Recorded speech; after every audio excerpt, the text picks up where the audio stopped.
Lalu Yesus mulai berbicara kepada mereka dalam perumpamaan. Adalah seorang membuka kebun anggur dan menanam pagar sekelilingnya. Ia menggali lubang tempat memeras anggur dan mendirikan menara jaga. Kemudian ia menyewakan kebun itu kepada penggarap-penggarap lalu berangkat ke negeri lain. Dan ketika sudah tiba musimnya, ia menyuruh seorang hamba kepada penggarap-penggarap itu untuk menerima sebagian dari hasil kebun itu dari mereka. Tetapi mereka menangkap hamba itu dan memukulnya, lalu menyuruhnya pergi dengan tangan hampa. Kemudian ia menyuruh pula seorang hamba lain kepada mereka. Orang ini mereka pukul sampai luka kepalanya dan sangat mereka permalukan.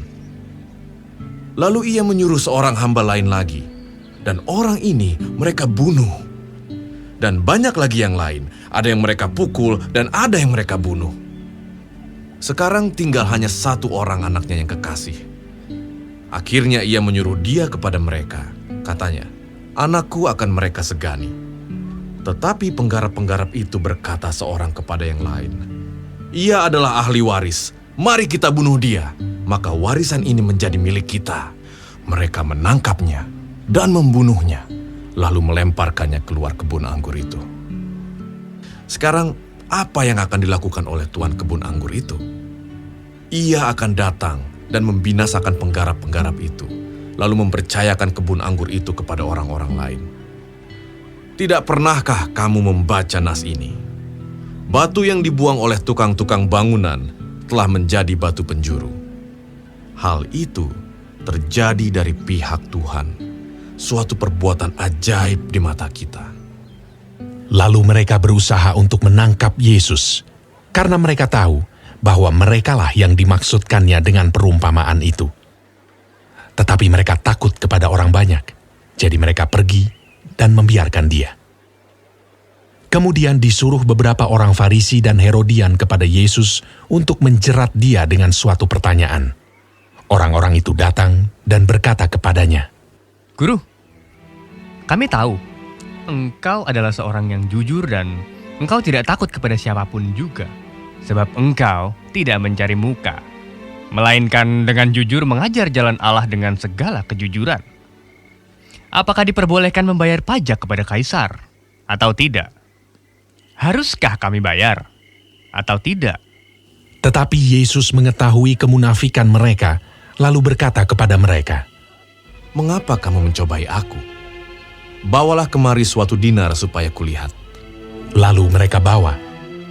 Maka ia bertanya kepada mereka, "Gambar dan tulisan siapakah ini?"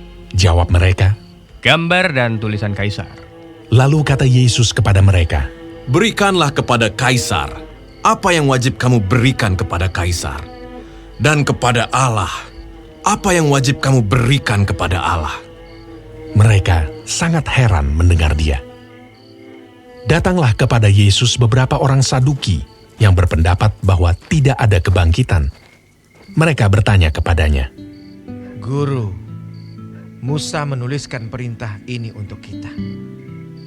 Jika seorang yang mempunyai saudara laki-laki mati dengan meninggalkan seorang istri, tetapi tidak meninggalkan anak, saudaranya harus kawin dengan istrinya itu dan membangkitkan keturunan bagi saudaranya itu. Adalah 7 orang bersaudara.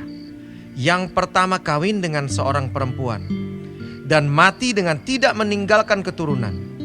Lalu yang kedua juga mengawini dia dan mati dengan tidak meninggalkan keturunan. Demikian juga dengan yang ketiga. Dan begitulah seterusnya. Ketujuhnya tidak meninggalkan keturunan. Dan akhirnya, sesudah mereka semua, perempuan itu pun mati. Pada hari kebangkitan, bila mana mereka bangkit, siapakah yang menjadi suami perempuan itu? Sebab ketujuhnya telah beristrikan dia." Jawab Yesus kepada mereka, "Kamu sesat, justru karena kamu tidak mengerti kitab suci maupun kuasa Allah. Sebab apabila orang bangkit dari antara orang mati, orang tidak kawin dan tidak dikawinkan, melainkan hidup seperti malaikat di sorga. Dan juga tentang bangkitnya orang-orang mati, Tidakkah kamu baca dalam kitab Musa, dalam cerita tentang semak duri, bagaimana bunyi firman Allah kepadanya, Akulah Allah Abraham, Allah Ishak dan Allah Yakub. Ia bukanlah Allah orang mati, melainkan Allah orang hidup. Kamu benar-benar sesat. Lalu seorang ahli Taurat yang mendengar Yesus dan orang-orang Saduki bersoal jawab dan tahu bahwa Yesus memberi jawab yang tepat kepada orang-orang itu, datang kepadanya dan bertanya, Hukum manakah yang paling utama? Jawab Yesus, Hukum yang terutama ialah, dengarlah hai orang Israel, Tuhan Allah kita, Tuhan itu Esa. Kasihilah Tuhan Allahmu dengan segenap hatimu, dan dengan segenap jiwamu, dan dengan segenap akal budimu, dan dengan segenap kekuatanmu.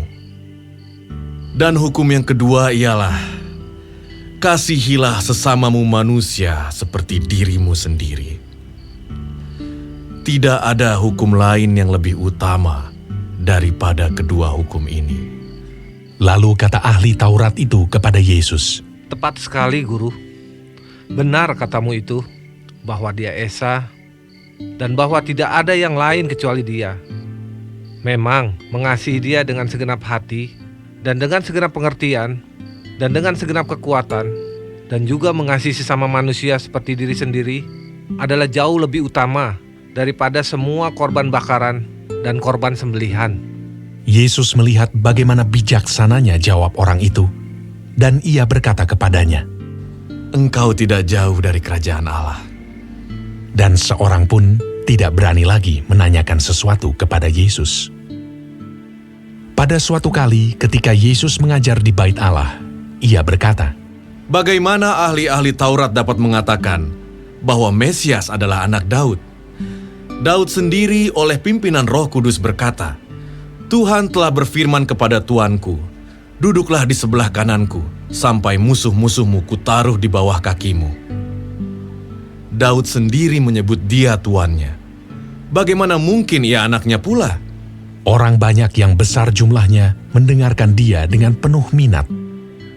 Dalam pengajarannya, Yesus berkata, Hati-hatilah terhadap ahli-ahli Taurat yang suka berjalan-jalan memakai jubah panjang dan suka menerima penghormatan di pasar, yang suka duduk di tempat terdepan di rumah ibadat dan di tempat terhormat dalam perjamuan, yang menelan rumah janda-janda sedang mereka mengelabui mata orang dengan doa yang panjang-panjang. Mereka ini pasti akan menerima hukuman yang lebih berat. pada suatu kali, Yesus duduk menghadapi peti persembahan dan memperhatikan bagaimana orang banyak memasukkan uang ke dalam peti itu. Banyak orang kaya memberi jumlah yang besar. Lalu datanglah seorang janda yang miskin, dan ia memasukkan 2 peser, yaitu 1 duit. Maka dipanggilnya murid-muridnya, dan berkata kepada mereka, Aku berkata kepadamu, sesungguhnya janda miskin ini memberi lebih banyak daripada semua orang yang memasukkan uang ke dalam peti persembahan. Sebab mereka semua memberi dari kelimpahannya, tetapi janda ini memberi dari kekurangannya. Semua yang ada padanya, yaitu seluruh nafkahnya,